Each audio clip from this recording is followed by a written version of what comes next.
Okay, that kind of felt like a hot mess, and I'm sorry if my camera angle has changed at all. I had to go get a second battery.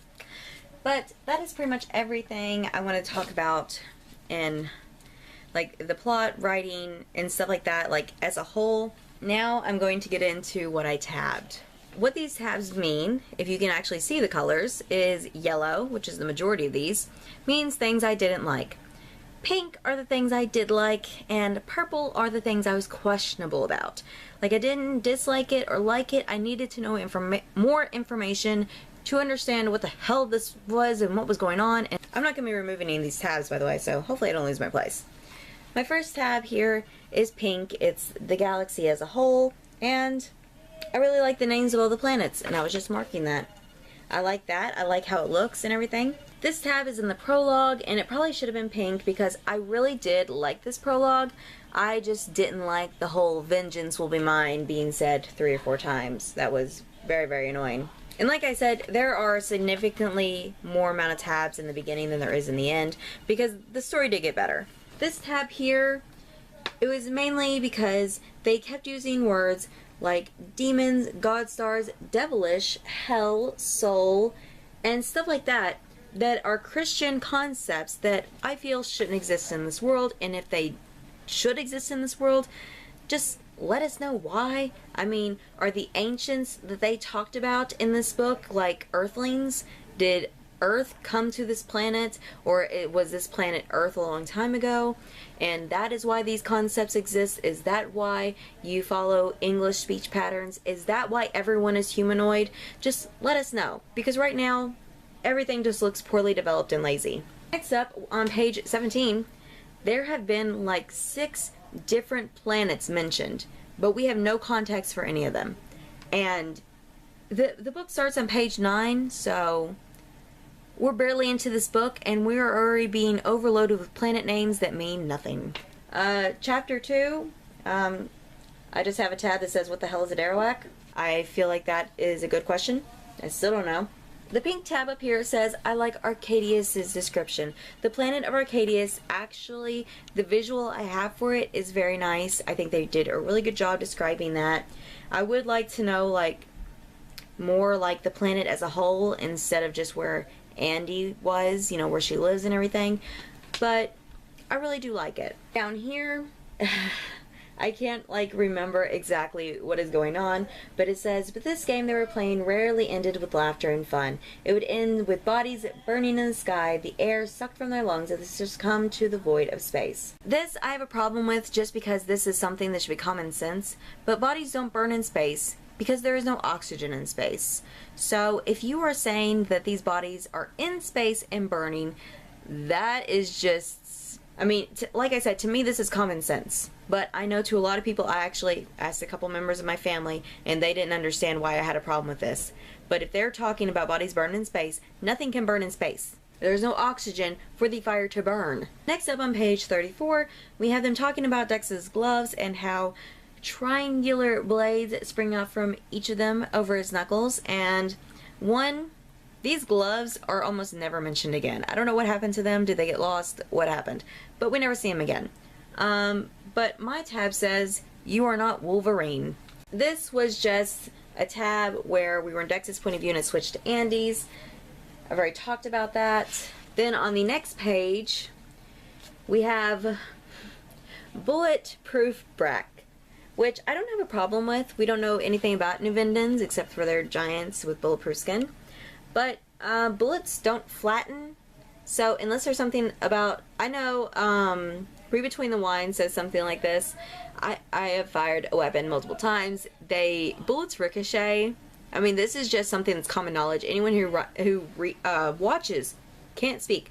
Anyone who watches a television show where they have guns being shot, it's like bullets ricochet. So unless there's something about these bullets or her skin, please just let us know why they flatten instead of ricochet. And then I also had a problem with Gilly's double-triggered gun. This is a problem I would have had even without Read Between the Wine mentioning it, because I feel like she does that something like a selector switch would have been just 10 times easier, because there are no, unless she's an alien that has like extra long fingers, which we were never told about because we don't know anything about Gilly. I don't see how she could reach both triggers. I don't see how a double trigger would work on a gun even. I mean, because just visualizing it, I can't. I can't visualize a double triggered gun. At least, you know, one that works with a child's fingers. On the next page here, all I have written down is cringe. Because it's when Dex calls Andy his little bitter ballerina. It's like, okay. As if we needed something like that in this book. We did not. We didn't need it. After reading this part, I have no clue why it ticks me off so much, but it's on page 48, and the only thing my tab says is, actions speak louder than bullshit. After rereading it, I really don't know what kind of, you know, what irritated me so much about that, but it's kind of funny. On the next page, I have a tab that is basically asking if the interior of the ship is made of the same glass as the exterior of the ship. And I'm assuming that no, it is not, because if so, then Dex just shattered this impenetrable glass with a bullet. Also, did I mention how stupid it is to have a glass ship that's impenetrable but also has shields? Why do you need shields? Also, glass ship. If you're gonna have a glass ship, why don't you just have it like a reflective surface instead? That way you're basically camouflaged like 24/7. Next tab is where General Cortaz is offering Andy this job, and this tab I'm actually going to remove because after finishing the book, it actually made sense why Kali was his heir. And that was my main problem with this. The rest of the problem was obviously them kidnapping Balin would have started a war. There's no reason for them to try to sneak into this place to not start a war. Next tab. This is about 24 pages later, and it's talking about capital planets, and this is a purple tab because I couldn't understand what they meant by capital planets. At this point, we had really gotten no information, no context to it, and it's like, at this point it was like, is Zempetra, like, it's a smaller solar system, so does it just have this like one planet that's inhabitable and that's like the capital planet of the universe, or like what's going on here? So that was like a big question. I just needed more information. The next one is also a purple tab, which is for some reason is written upside down. Oh, this was just asking how old the characters were, and we do get to know in the next chapter or so that Dex is like 21, I think, at in the present of this book, and like you don't get to learn until like back here that Andy is around about like a year younger than Dex, maybe 2. I still feel like that was way too young to be doing anything of the sexual sort. But oh, and here's a this happened several times. This chapter was an unnecessary break in a tense moment. This happens several times throughout the book where a little tension happens and then the next chapter is, it switches to a point of view that has absolutely nothing to do with what's going on, and it breaks the tension completely. And there's so little tension in this book that this is unnecessary. If you want to know where in the book this is right after Dex kisses Andy at the dark matter bar and everything, and she's about to assault him. But it was just an unnecessary break in tension that barely existed. Next up on page 137, there is a little bit here. We're in Dex's point of view, mind. I'm pretty sure we're in Dex's point of view. Let me double check. Yes, we are. We're in Dex's point of view. And there's this little bit right here in Andy's point of view, and it's out of place and also unnecessary. We did not need to know what Andy was doing at this point in time because she's right beside Dex. And here's a cat simile that I had passed up the first 3 or 4, just let them go, but the sorry bastards went down fighting, hissing, and spitting like cats thrown in water. What is with the obsession with cats in this book? After this point, I don't think it actually happens many more times. It may just happen once or twice afterwards, so it's not that big of a problem. But why would you describe... Why are these men hissing and spitting? I mean, that's all I can imagine is these grown men with cat personalities hissing and spitting at each other. And it's not a good visual, and it makes no sense. If they were like cat people, it would make sense, but they're not. The next tab is a pink one. It's on chapter 23, And I really enjoyed this chapter. I enjoyed the flashbacks in Valen's perspective. I actually enjoyed learning more about him and his connection to Andy and his sister Kali. The next chapter, or the next tab, is another yellow one. This is when they were in the prison and they were trying to get Valen out. And I don't understand how you can stab someone in the eye. One, this key has to be it has to be long enough to penetrate the brain for this to actually kill this guy. But I don't see how that she could stab someone in the eye with an artistic flair. I don't see how it could look at home there. I don't understand this. Something else that I wrote on here is Dex high? I mean, they tranquilized the guy. Is that still in his system? Is that why he thinks that this key looks at home in this guy's eye? Because it makes no sense otherwise. I mean, that's the only excuse I can give, is he's high at this point. Next up is a pink tab. It's on page 198, and I really liked this part. It was a reference. They're in the junkyard waiting for Dex and Andy to get out of the prison with Valen, and Lyra makes the reference she makes the comparison of the way they are right now, floating in the junkyard waiting for their captain to return, to when Dex shut down the ship at the beginning of the book. And I really liked the comparison between the two. Then right beside that is a yellow tab that it's talking about Gilly and how young she is.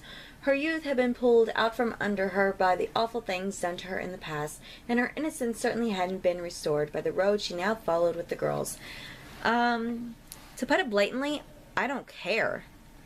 This little bit is completely useless to us because we know absolutely nothing about Gilly or her past, and we have no reason to think that anything in her past was like particularly rough. I mean, they've told us that she's had a rough past, but even they don't know anything about her past. So it's kind of useless. Not even, I don't even know what to call it, because it's not any information. It's just there. And it was just stuff like this that almost 200 pages in, I was just tired of. It's like we know nothing about Breck or Gilly. We don't actually know more about Breck than we do Gilly. But it's just like, by now, it's like we need to know a little bit of information about these characters if we are to care anything about them.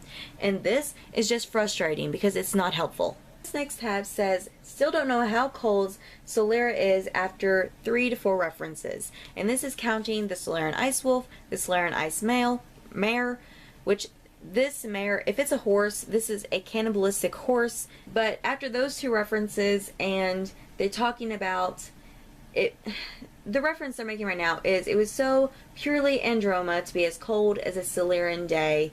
And I don't know how cold a Solarian day is. The only comparison I can give this, since all the planets so far have been described as like a tropical almost, or warm, I mean, none of them have been described as cold in any shape or form. So the only comparison I can give this is how, you know, I experience winter where I live, which I feel like Solera, since it's an entire planet that's supposed to be icy, is a lot colder than what I experience. But I have no comparison because it gives me nothing to compare it to. I mean, if you're not going to give me like anything to compare it to, at least give me a temperature.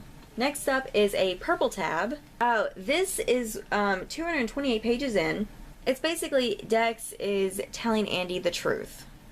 And this is a purple tab because earlier on in the book, I already talked about this, but he made the point that money was more important to him than love.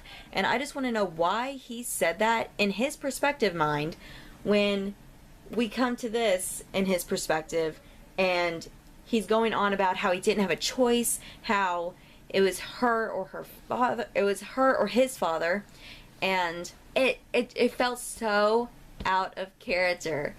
It's like, if this is his character, then at the beginning, who is this jackass we were dealing with? Because he blatantly said that money was more important than love. And if that's in his perspective, I don't see why he would say that and then turn around and like pull a 180. Unless this is all a lie or something, then, you know, maybe we'll learn about that in the second book. I don't foresee it happening though. this is the Claren chapter, year 25, and this isn't the year 25. I think I mentioned it earlier how I liked year 25 in Claren's point of view. I'm not talking about this. I'm talking about like at the end of the book. This, actually, it may not have been year 25 that I was thinking of. It may be a different year. I don't know. Point is, this chapter, chapter 37, 100% rape. I don't care if he's made to think he loves her. I don't care if it's mind control. I don't care if he's a male. I don't care that we're meant to hate this character. It doesn't matter.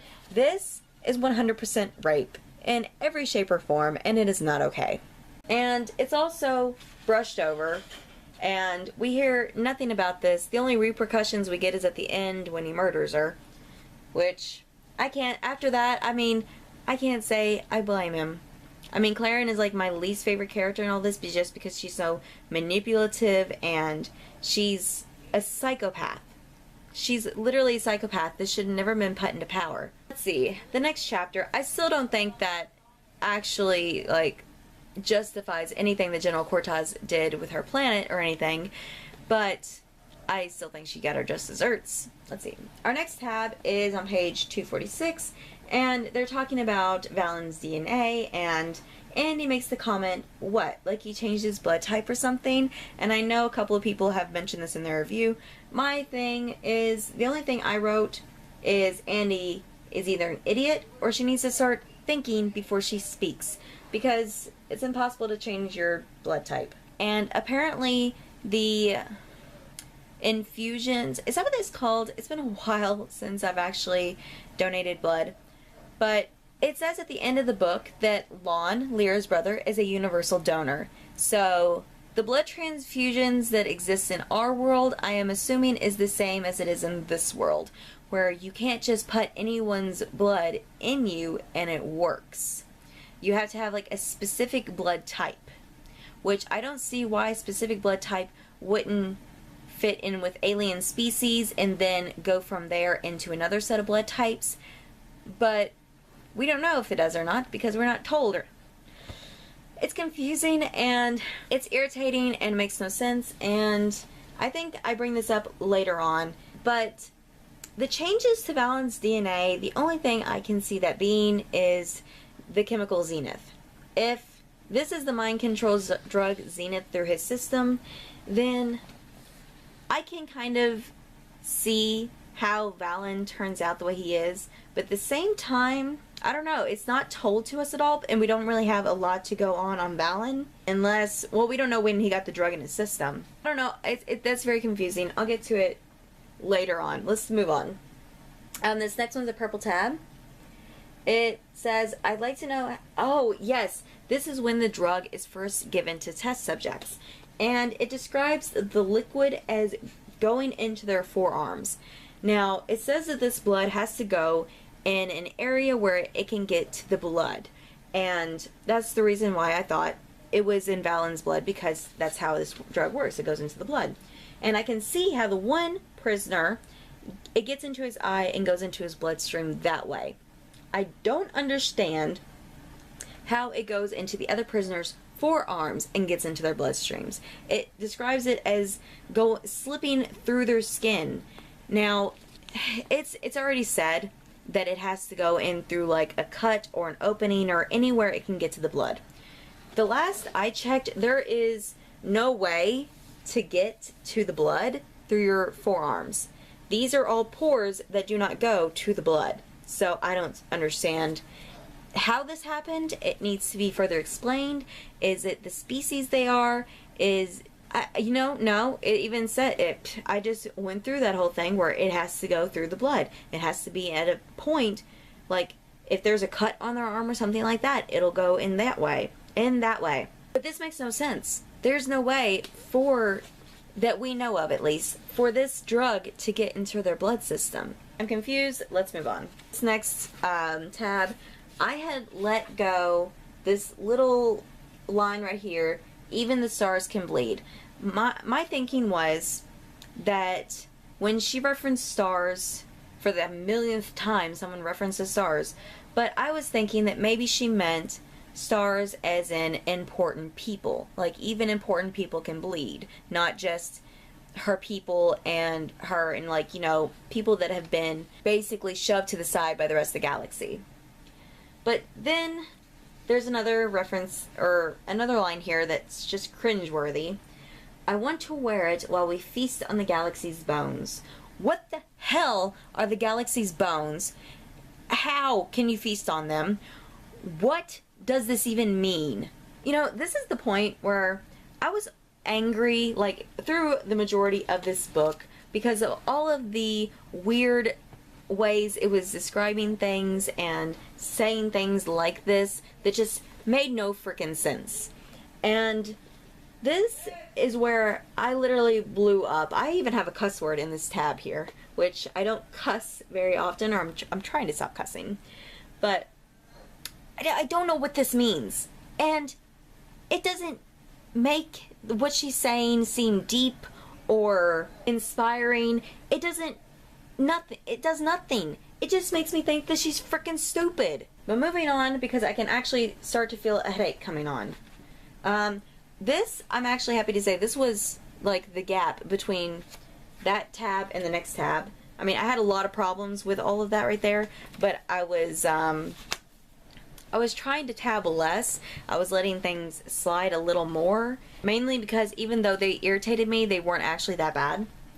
But this next one is on page 373, in Dex's point of view. This is when they're on Adhira, and they're having to dress up like the soldiers and whatnot, and this rubbed me the wrong way, because he says the man who'd worn this suit before him had murdered innocents. And my tab says, like, your girlfriend doesn't do this daily, because she does. Andy kills people all the time. But then he's moving through this celebration, and he's shooting at anyone that moves, man, women, and child. So not only does your girlfriend kill people daily, you're killing innocents. I'm pretty sure that child did nothing. I'm pretty sure that the people you were shooting, unless they were actually in armor, didn't do anything. So how can you be mad about wearing the armor of a soldier who'd killed people, a person you said killed innocents, when you and Andy are doing the exact same thing? You are doing the same thing while bitching about wearing this armor. So this was completely stupid, unnecessary, and honestly, it triggered me, because it's like, how, I know I set the book down and I raged at that. It's like, how can you talk about him being bad for doing this when you and Andy are doing the exact same thing? Oh, this is where Alfie saves Andy from the New Vinden. I don't know where he got this launcher or whatever the hell it was, but it threw me off. I liked it. I liked being surprised by this. I didn't know how they were going to get out of this situation, but I did not expect Alfie to be the one to help them. Next up is another pink tab, and the only thing the tab says is, I like how much of an ass the general is. This is pretty much when they're back on Arcadius and they're wanting their payment and everything, and the general's pretty much twisting it so they have to stay a bit longer and help be guards and everything, which they didn't actually help be guards. They went to the party and danced. That's all that happened. So that part was irritating, but I liked the general being an ass. Next up is two purple tabs. This is where a galactic year came in, and I still don't know what a galactic year is. Nothing is explained, and overall this is just freaking annoying. It's so annoying. Next up, another yellow tab. Oh, this is when we meet Andy's father, and at the beginning I really like this. We get the flashback of what her father did for her. We have her father being caring and talking about how strong-willed she was and how he didn't have a choice, that he would have sent her response back to her letters if he had had the chance, but they were being watched, and he was doing it for their protection and stuff like that. That I can get behind, even though I think letting your daughter loose into the galaxy with no protection whatsoever is kind of douchey. At the same time, this is a military-based planet, and reputation and, doing their jobs is what they live for. That's their livelihood and everything. That's what they've been taught to see above all else. I know when you have a child that this completely changes, but I'm going based off that. But then we get to this part where he blatantly blames her for the death of her best friends, and he says that his daughter died with her that night, that Andy was just a stand-in, that, you know, that's another thing. He was saying before that Andy didn't know how hard it was when he and her mother had to pretend to love the daughter that they had, but not the monster that killed Kali. And then he basically calls her a monster, and that his daughter died that night, and that's contradictory. This is like, okay, he was pretending here, and now we see his true colors after he gets pissed off enough. That, it made no sense. It's like, what happened to the father that saved her life? And if they actually thought of her as a monster and that it was her fault that Kali died and everything, why did he save her in the first place? There was so many other ways that she could have gotten out of the situation, and it didn't have to involve him. So, started to like this part, and then it just all went to hell. Like, really, really fast. Next up, we have chapter 73, and this is where we finally get an explanation to God stars, and how this is their religion and everything. And it made absolutely no sense how this is their religion. I mean, I'm not saying that the religion itself made, well, the religion itself was kind of, it made little sense, because then it was talking about night spirits and light bearers and stuff, and then the ancients, and I can't really remember a lot of it. Did it specify that those were the ancients? I know it said that they created the galaxy or whatever, and I can, even if this was the truth, I don't see this as being like the religion for the whole galaxy. One of two things need to happen. Either one, they needed to flesh out this religion better and actually give us like different religions in each solar system or each planet, because one solitary religion is just so unrealistic. Or two, don't mention the religion at all. I know Lindsay is a very religious person. I don't know about Sasha, but all I know is if you can't do like different religions, or if you can't flush it out enough so we can understand it, just don't do the religion at all. I know that religion is like one of the hardest things to handle in a book, but when you can literally make up your own religion, and a religion that wouldn't offend anybody because it would be completely different than any other religion in existence, it seems like a cop-out the way they handled it. And it makes me mad. And I'm not an overly religious person, but my mom is. So, I mean, it really does frustrate me. But moving on, because I'm sure I triggered a lot of people with talking about this.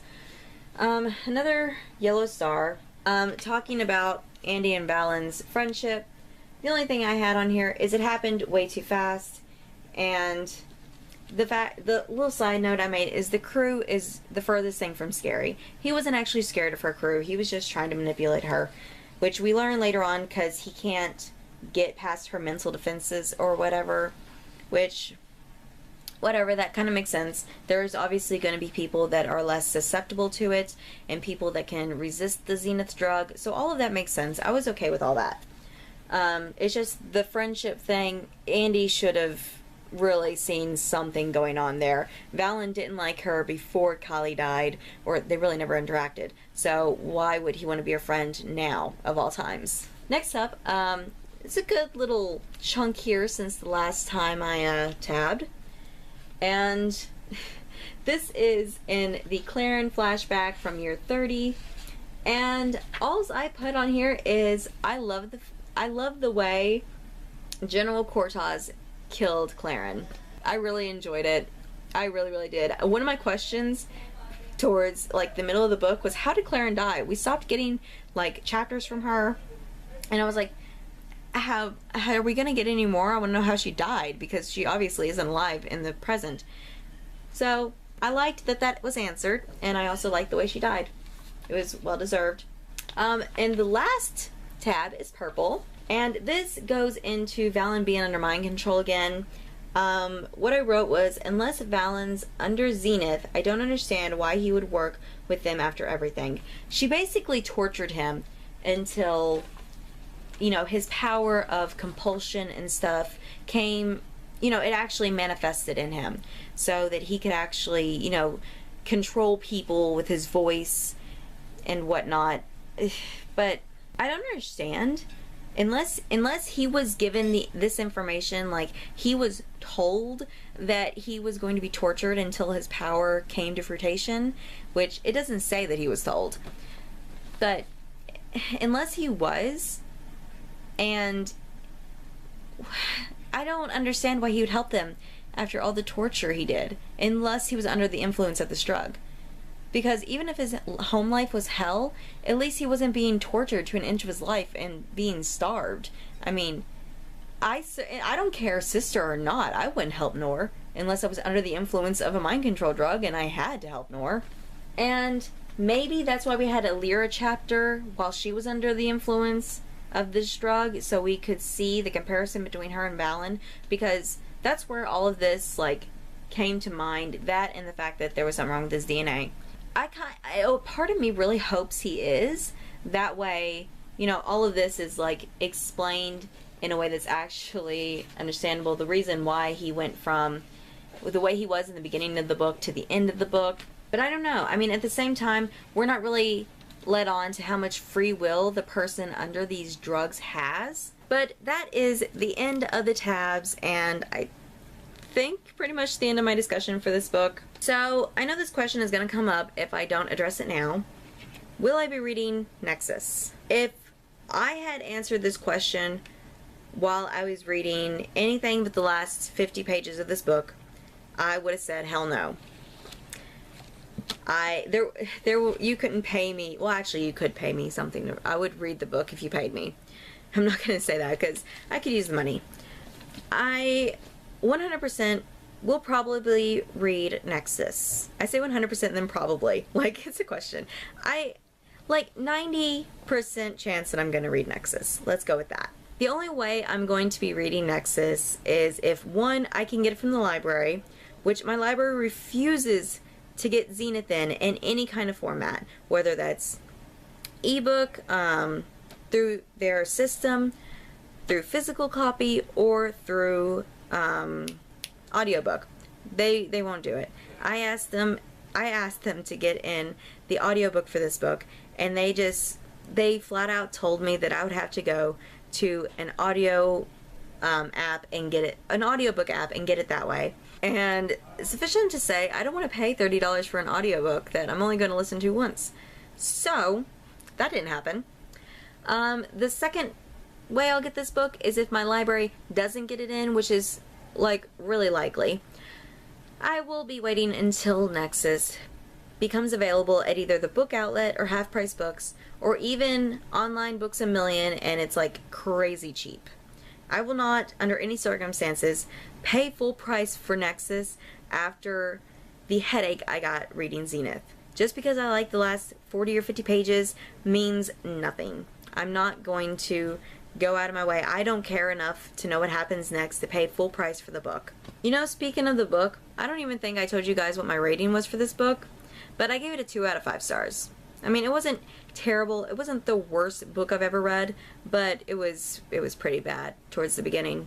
I mean, it took 300 pages for me to even start caring enough to, like, read the book, actually sit and read the book without getting, like, well, without sitting it down or getting distracted with something. But that was my review for Zenith, book 1 of the Androma Saga.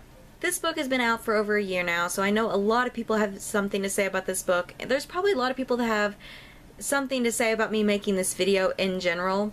So, if you guys are one of those people, let me know your thoughts in the comments below.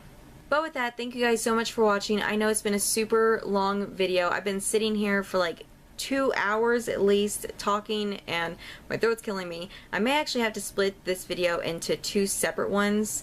That way, like, they're not too incredibly long and it doesn't take 6 hours to upload one of the videos. But yeah, thank you guys so much for watching, and I will see you next time. Bye!